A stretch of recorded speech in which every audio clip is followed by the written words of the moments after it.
Yo! Bump bump. Hindi, joke lang. Tino nga pala. Early out tayo ngayon. Ang oras natin ay 12 ata o 1. Hindi ko alam, basta wala pang 2. So Thursday ngayon, medyo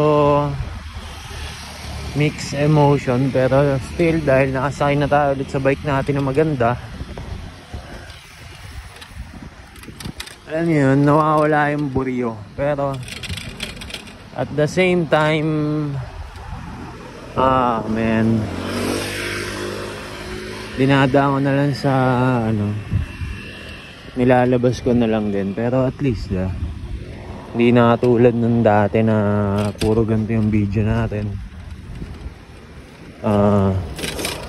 Doing better na, doing better, totoo yan. Shit, thankful na may mauuwian na shelter kahit papaano. Mga ganun bagay. Kung wala man yung kasama ko, at least diba, matumal ang aming benta. Pero okay lang dahil sa observation ko, hindi lang sa amin, matumal din sa iba. Yung araw ngayon parang, alam mo yun, hindi siya araw ng winner. So baka bukas. At the same time, ganoon naman lagi eh. Kung hindi ngayon, baka bukas, diba? Ganoon dapat ang mindset. Motivate lang, motivate. Pero yun nga, padyak lang tayo sa ating coaster hub.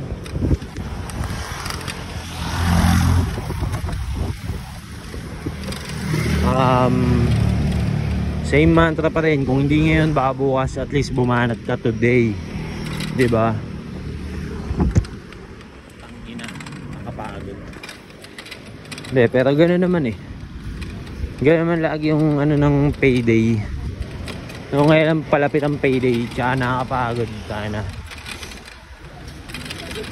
Totoo yan. So yun, nasa JP Rizal na tayo. Tangina. Sana makaspot ako ng gulong na pwede ko ulit ibenta or magamit. Nakapagod din pero okay lang, at least diba?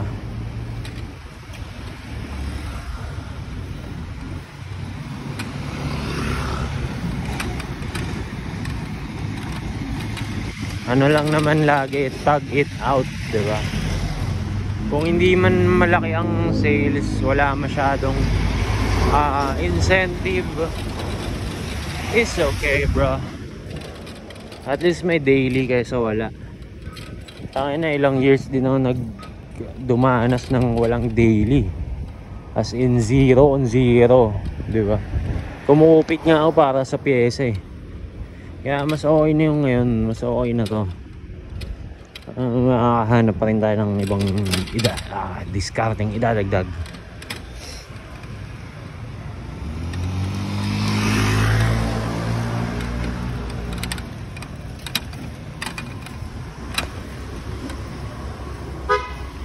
Salamat.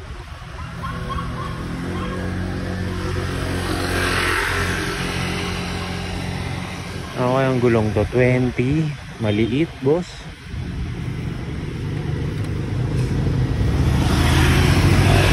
Idol, mga idol ko sa kalsada tol. Good na yung forma ni tatay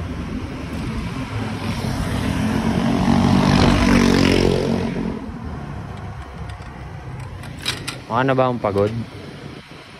Umong 26 na pagod. Pero yun nga, tuloy-tuloy lang. Hayaan na natin yung mga taong wala na or parang patay na yung presence, pero present naman sila, pero patay yung presence nila. Fuck them.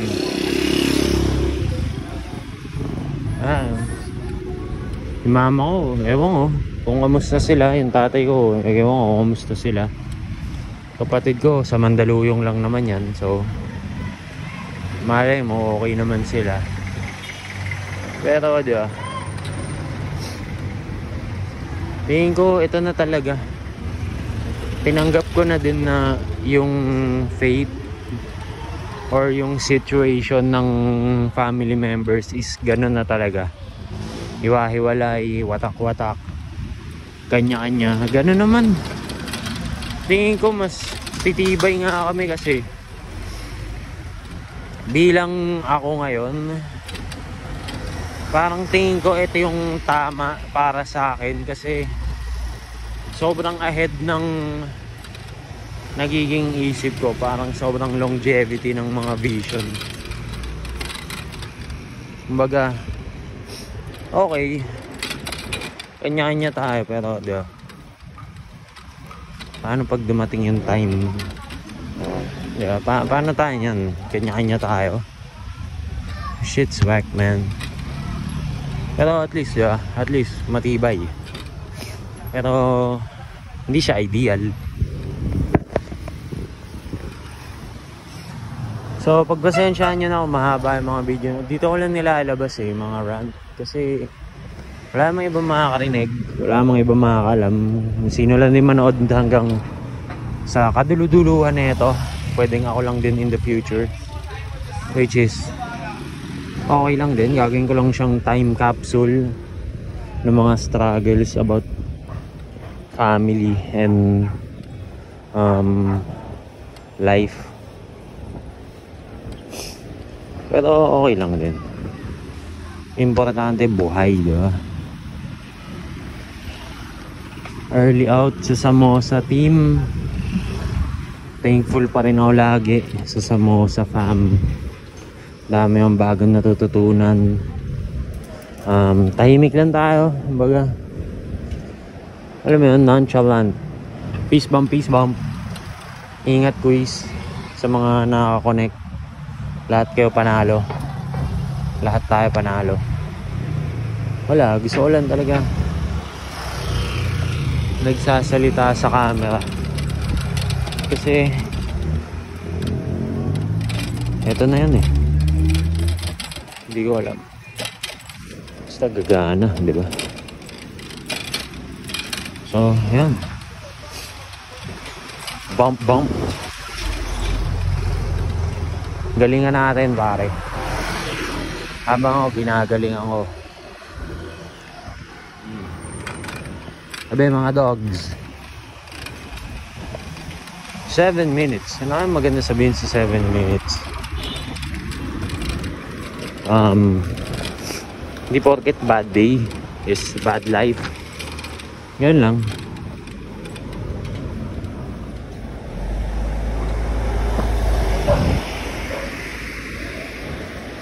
Kala ko may pop-up tent, may yatap pala.